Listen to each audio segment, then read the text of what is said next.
Qu'est-ce que je ressens? Tes bienfaits sont trop grands. Du fond de mon âme coule de larmes qui traduisent mes silences. Bonsoir, pasteur. Bonsoir. Nous sommes aujourd'hui dans votre bureau. Et nous voulons vous dire merci pour ce temps que vous nous accordez pour échanger avec vous sur un sujet qui, à notre sens, peut être utile au corps de Christ. Et ce soir, nous voudrions débattre avec vous de la dépigmentation. Et donc, à ce propos, est-ce que vous pouvez nous donner votre définition de la dépigmentation? Je voudrais d'abord, avant de prendre la parole, remercier l'Éternel des armées, celui-là même qui a occasionné ce moment. Et en même temps, profiter aussi pour dire merci à les chrétiens qui donnent l'opportunité à l'Église vraiment d'éclairer le monde. Parce que la Bible nous enseigne que nous sommes la lumière du monde et c'est à nous d'éclairer ce monde. Alors, je me présente. Je suis le pasteur Nyako Valentin. Je suis le pasteur principal de la mission du Saint-Esprit pour le salut des âmes. En abrégé, on dit la MICESA. Nous sommes situés à Bobo Dépôt 9. Si nous revenons sur la définition de la dépigmentation, nous pouvons dire que la dépigmentation, c'est la diminution ou la suppression de la coloration, surtout au niveau cutané. Voilà, c'est quand le mot dépigmentation nous fait ressortir le mot pigment, qui est une hormone. Et l'hormone principale, il y a plusieurs pigments, mais le pigment le plus important, c'est la mélanine. C'est la dépigmentation, donc c'est le fait de poser des actions dans le but de réduire ou bien de supprimer ce pigment-là afin de passer du teint noir au teint clair, plus clair ou bien blanc. Donc voici un peu comment nous pouvons définir la dépigmentation. Ok, d'abord merci pour cette définition que vous nous avez donnée tout à l'heure. Nous voudrions d'abord dire que le gouvernement a, par un décret, demandé la suppression de tout ce qui est pommade éclaircissant. Et ces genres de produits ont été jugés comme nocifs pour la peau. Mais nous nous retrouvons souvent avec des personnes qui sont chrétiennes, qui ont cette coloration, comment pourrais-je dire, assez dénaturée. Merci. Voilà, cette coloration dénaturée. Selon vous, en tant qu'homme de Dieu, je sais que vous n'êtes pas dans le cosmétique, mais dites-nous quel est votre sentiment par rapport à cette situation. Bon, vous savez, la Bible, qui est le livre par excellence, qui est la base de toutes choses, qui est l'outil principal même de l'Église, la Bible nous enseigne que dans Osée 4:6, mon peuple est détruit par manque de connaissance. Alors, je peux dire simplement et purement que ce n'est pas ignorance que des personnes s'adonnent à cette pratique-là, qui est la dépigmentation. Vous savez, la dépigmentation, c'est d'abord, je vais vous situer sur deux éléments. D'abord, il y a l'ignorance, et puis il y a le complexe d'infériorité. Il y a des gens qui se sentent inférieurs à d'autres personnes qu'ils admirent. Ils se disent que non, si je suis noir, les gens ne vont pas m'aimer, je vais être clair comme eux pour paraître. Donc, ce manque d'infériorité-là, ce complexe d'infériorité-là, les motive à chercher à être comme autres. Pour eux, c'est en étant clair qu'on a plus de valeur et qu'on a plus d'importance. Je vous dis et j'affirme que c'est faux. Parce que la Bible nous enseigne que tout ce que Dieu a créé est bon. Alors, si tout ce que Dieu a créé est bon, c'est que c'est Dieu qui nous a créé. Et si Dieu nous a créé, c'est que nous sommes bons. Le teint noir est bon. Et regardez un peu, je reviens même sur... Allons un peu plus loin, en tournant le regard de nos sœurs chrétiennes, ou bien même nos frères, parce que la dépigmentation ne concerne pas que les femmes. Il y a des hommes même qui s'adonnent à cette pratique-là.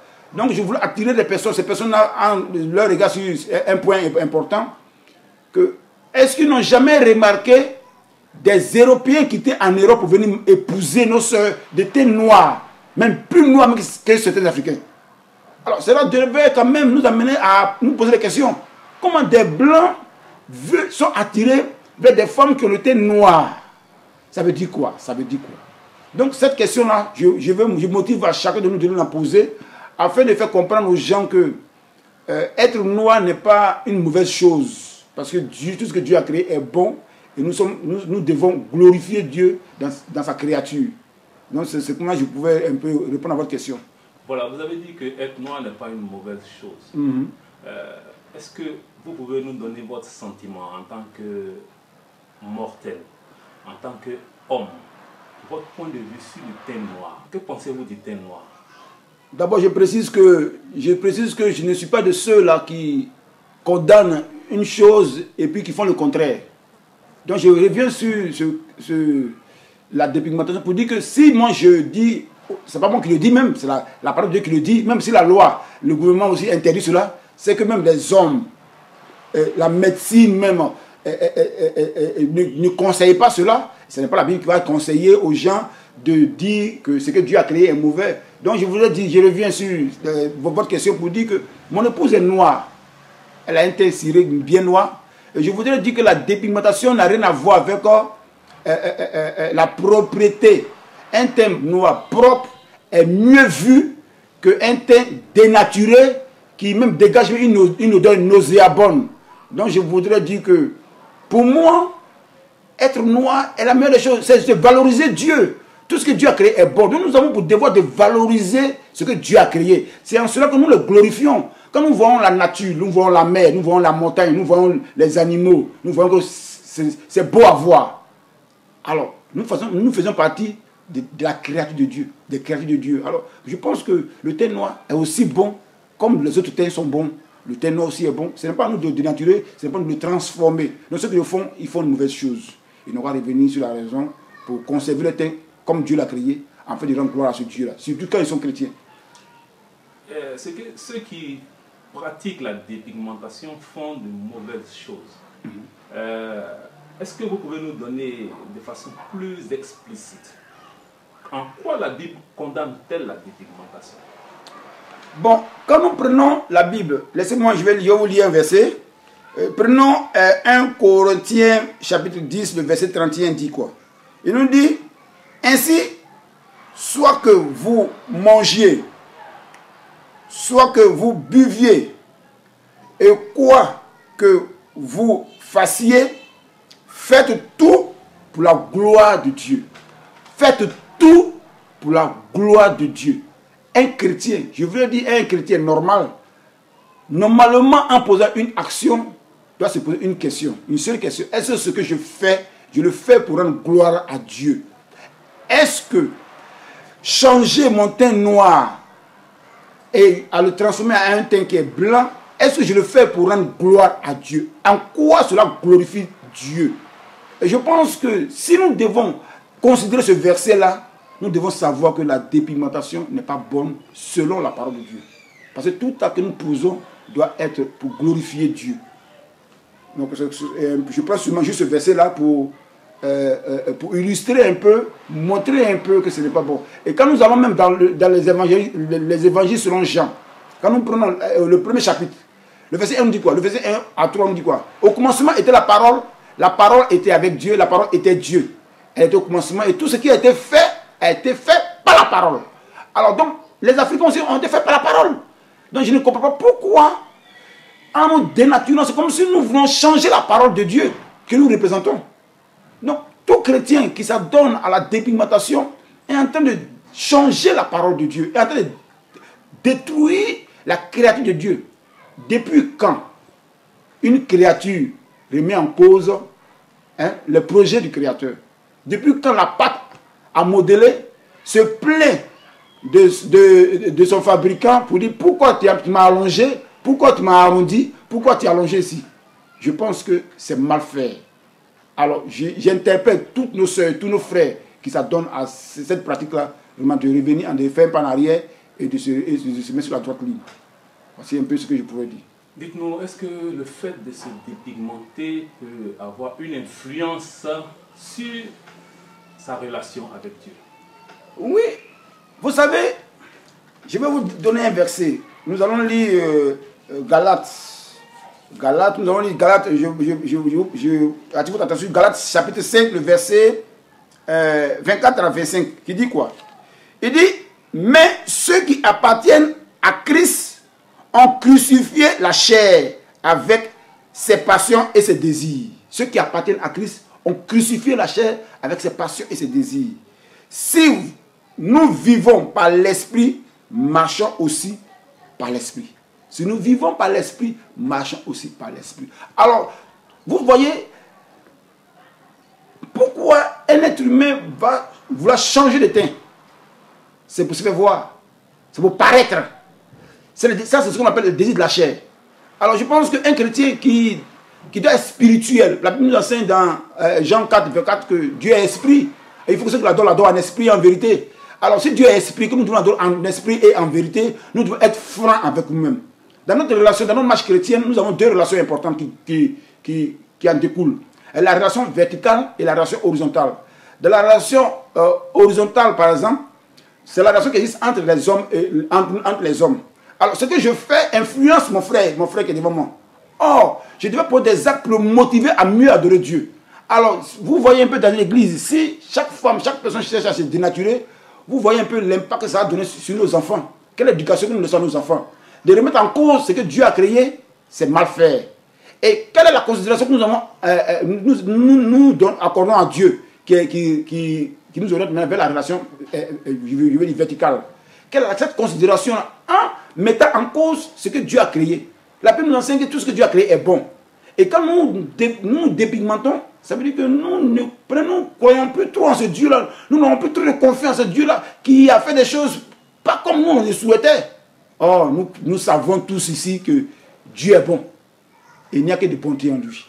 Alors, je veux dire quoi? Je veux dire que avoir cette pensée-là, cultiver cette pensée-là, cultiver cet esprit d'infériorité-là, ça influence négativement notre adoration. Et ça fait de nous des hommes charnels. Et nous éloignons. Alors, quand on a tiré vers la chair, c'est qu'on s'éloigne de l'esprit. Donc, on est plus spirituel. Un chrétien doit être plus spirituel que charnel. Donc, je voudrais dire que la dépigmentation influence négativement. Il faut préciser négativement parce que nous sommes dans ce monde-là et toutes les choses nous influencent. Mais nous considérons ce qui nous influence positivement et nous devons rejeter ce qui nous influence négativement. Et je pense que la dépigmentation fait partie de ce qui nous influence négativement. Alors, il faudrait que nous soyons plus spirituels que charnels.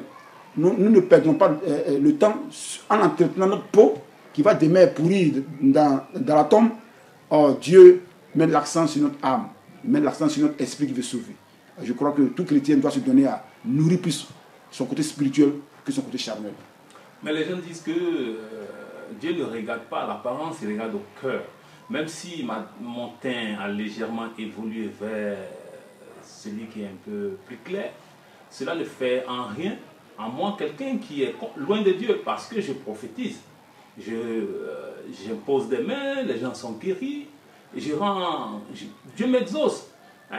Il y a un contraste avec ce que vous venez de dire tout à l'heure. Bon, vous savez, ce qui me réjouit est que il faudrait que les gens retiennent. Nous ne sommes que des envoyés. Un serviteur de Dieu n'est qu'un envoyé. Alors, quelqu'un qu'on envoie a pour comportement normal d'obéir à l'ordre de mission qu'on lui a donné. Vous comprenez? C'est Dieu qui a créé le monde. C'est lui qui a mis ses principes. Alors, si nous voulons un jour le retrouver au paradis, nous devons obéir à Dieu à 100%. Vous savez, ce n'est pas ce que nous faisons pour Dieu qui nous sauve. C'est ce que nous sommes pour Dieu qui nous sauve. Ce sont nos caractères qui nous sauvent. Et non ce que nous faisons pour Dieu. Dieu peut dire n'importe qui pour faire ce qu'il veut. N'oubliez pas qu'un animal a prophétisé. Dieu a fait parler un animal. Alors non, n'oubliez pas cela. Ce n'est pas parce que l'animal a prophétisé que l'animal devient automatiquement au même titre qu'un être humain. Vous voyez? Ça veut dire quoi? C'est pour cela que le verset qui nous dit j'ai prophétisé en ton nom. J'ai fait des délivrances, des miracles en ton nom. Et puis Dieu va dire, je ne t'ai point connu, arrête de moi, serviteur d'iniquité. Ce verset-là doit attirer l'attention à tous les chrétiens. Ce n'est pas parce que nous avons prophétisé au nom de Dieu, ce n'est pas parce que nous avons fait un miracle au nom de Dieu que nous sommes sauvés. C'est notre caractère. Nous sommes qui? Qu'est-ce que nous représentons aux yeux de Dieu? Quel est le caractère que nous avons? C'est pour ça que Paul disait que je traite durement mon corps, de peur que lui, il puisse être égaré et que ceux qu'il a évangélisés soient sauvés. Donc vous voyez, en même temps que nous faisons l'œuvre de Dieu et que nous devons faire bien d'ailleurs, nous devons aussi nous remettre en cause pour changer notre caractère, parce que nous sommes un modèle. La meilleure évangélisation commence d'abord par notre apparence. La meilleure évangélisation commence d'abord par rapport aux actes que nous posons nuit et jour dans notre environnement. C'est les gens qui nous écoutent, les gens qui nous voient au dehors. Ce n'est pas en venant à l'église qu'ils vont nous prendre au sérieux. C'est en voyant ce que nous faisons au dehors qu'ils vont nous prendre au sérieux. Donc nous devons d'abord, nous mettons en pratique ce que nous avons appris à l'église, nous la mettons en pratique au dehors. Donc nous devons bien présenter d'abord. Parce que nous sommes la parole de Dieu et nous devons bien nous présenter. Pas qu'en dénaturant la peau. Est-ce qu'on a besoin de dénaturer la peau pour montrer aux gens que nous ne sommes pas nerveux, nous ne sommes pas hypocrites, nous ne sommes pas colériques? Non. Je pense que c'est vrai, nous voyons de nos jours des pasteurs, des prophétesses, nous voyons des serviteurs de Dieu qui s'adonnent à cette pratique-là. Et je voudrais dire que leur action doit aller dans le sens de motiver les gens à obéir plus à la parole de Dieu et non à s'éloigner de la parole de Dieu. Donc c'est ce que je pouvais dire pour interpeller ceux-là qui s'attendent à cela. Je suis très heureux, j'allais dire, par rapport à votre intervention. Et cependant, notre moment tire à sa fin. Je voudrais que vous vous adressiez à quelqu'un qui va prendre connaissance de cette entrevue, qui est un peu hésitante, elle ne sait plus. Elle voit peut-être sa prophétesse qui a des multiples teintes sur le corps, un endroit est rouge, un endroit est vert. Bon, il est un peu perplexe. Qu'est-ce que vous pouvez dire à cette personne? Vous savez, la Bible nous a ce qui me réjouit est que la Bible nous a déjà tout prévenu. La Bible nous a déjà tout dit. Et heureusement pour nous, que cette Bible-là est traduite en français. Pour ceux qui sont francophones, elle est traduite en anglais, elle est traduite dans toutes les langues. Même aujourd'hui, dans notre dialecte, la Bible est traduite en Gouron, en Bété, en Dida, en Guéré, en Sonifo, etc. Donc je voudrais que je motive chaque personne à prendre connaissance de la Bible. C'est là que tout chrétien doit d'abord s'orienter. C'est le premier principe. Parce que si le manque de connaissance nous détruit, la première action que nous devons poser quand nous donnons notre vie à Dieu, c'est d'avoir de la connaissance. C'est vrai. Nous pouvons être dans une église où nous pouvons voir notre leader en train de se dépigmenter. Mais nous, en tant que fidèles membres, qu'est-ce que nous en pensons? Nous ne devons pas imiter aveuglement. La Bible nous dit d'éprouver même les prophéties. De les sonder, de les prouver, pour voir si elles viennent de Dieu ou pas. Ça veut dire quoi? Regardez, écoutez très bien. Dieu, Jésus-Christ, quand il partait, il nous a dit que allez et faites de toutes les nations des disciples. Alors, tout chrétien ne doit plus rester seulement que membre d'une église ou bien fidèle d'une église. Tout chrétien doit chercher à être un disciple du Seigneur. Un disciple du Seigneur. Et c'est pour ça que nous devons faire les efforts pour avoir de la connaissance, pour que nous-mêmes, en tant que même simple fidèle, motiver notre leader à revenir sur la bonne voie. Parce que quand Dieu met deux personnes ensemble, ce n'est pas un fait de hasard. C'est parce que l'un apporte à l'autre ce qu'il ne sait pas. Et que l'autre apporte au premier ce que l'autre n'a pas. Donc je voudrais dire quoi? Les fidèles aussi ont leur part à jouer pour aider le leader à revenir sur le droit chemin. C'est à eux de poser la question à leur leader. Pour leur dire, est-ce qu'il est normal? Est-ce qu'il est normal? Est-ce qu'il est normal? Vous croyez, vous voyez, la dépigmentation, ce que nous devons retenir, comme parole essentielle ou des phrases essentielles, nous devons savoir que c'est parti d'un état A à un état B. Or, nous voyons que l'état A a été une créature de Dieu. Et l'état B devient une dénaturalisation ou bien déformation de ce que Dieu a créé. On pourrait dire la photocopie ou bien une imitation. Je vais poser une question à tous ceux qui vont écouter ce message.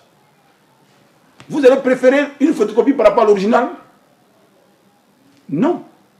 C'est pour ça que j'interpelle nos sœurs, surtout nos sœurs, qui se donnent les efforts, qui dégagent assez de moyens pour devenir blanches, espérant qu'un blanc va les épouser, ou bien un homme de haute classe va les épouser. Pensez-vous un instant qu'un blanc va laisser sa sœur blanche, qui a déjà un blanc naturel, va venir épouser une femme qui s'est dépigmentée, qui dégage une mauvaise odeur? Non. C'est pour ça que les Blancs qui devaient épouser les Africaines préfèrent prendre les Africaines noires, qui ont conservé les têtes noires, qui sont naturelles, qui ont conservé la gloire de Dieu. Alors l'effort que Dieu nous demande, c'est de valoriser ce qu'il nous donne. Et nous devons valoriser ce qu'il nous donne. Quand Dieu a créé le jardin d'Éden et qu'il a donné à Adam, il a dit une phrase. Il dit de garder et de cultiver. De garder et de cultiver. Nous avons pour devoir de garder ce que Dieu nous a donné et de valoriser ce que Dieu nous a donné. Ce n'est pas en dépigmentant que nous valorisons ce que Dieu nous a donné. Dieu nous a donné un teint noir, un teint marron, je pourrais dire. Ce teint marron, nous devons le conserver et le valoriser. C'est toutes ces multitudes de couleurs-là qui montrent la gloire de Dieu. Il y a des blancs, il y a des jaunes, il y a des rouges, il y a des noirs, etc. C'est tout ça qui fait la gloire de Dieu. Alors, n'arrachons pas un élément de ce que Dieu a créé qui est déjà bon. Donc, c'est ce que je pouvais dire à toute personne qui regarde cette vidéo, qui retienne que, en un mot, la dépigmentation est un péché et qui va contre la volonté de Dieu.